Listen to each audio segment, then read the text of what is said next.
เคยมีอารมณ์นี้บอกเวลาที่มีภัยในใจแล้วบอกกล้าบอกเพราะยานคำตอ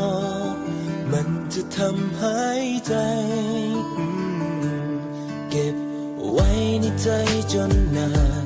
อยากให้เจ้าหูว่าเคยนั้นมีฮักให้เจ้าคนเดียวจะต้องทำอย่างใด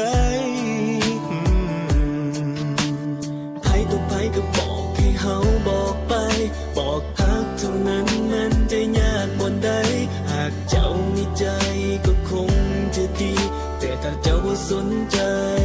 และคอยจะทำอย่างใดดีอยากให้รู้แต่บอกกล้าบอก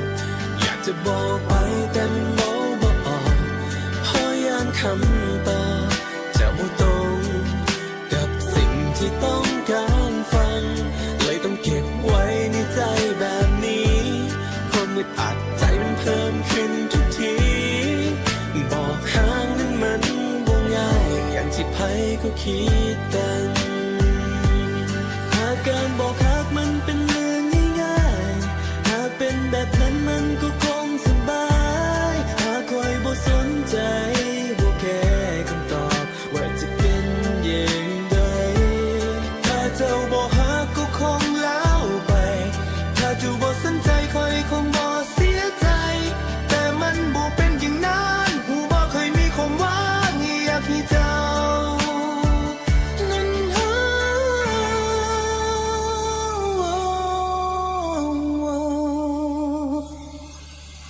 ภัยต่อภัยก็บอกให้เขาบอกไปบอกฮักเท่านั้นมันจะยากบนใดหากเจ้ามีใจก็คงจะดีแต่ถ้าเจ้าบ่สนใจแล้วคอยจะทำอย่างใดดีอยากให้รู้แต่บอกกล้าบอกอยากจะบอกออกไปแต่มันเว้าบ่ออกเพราะยานคำตอบจะบ่ตรงกับสิ่งที่ต้องการฟังเลยต้องเก็บไว้ในใจแบบนี้ความอึดอัดใจมันเพิ่มขึ้นทุกที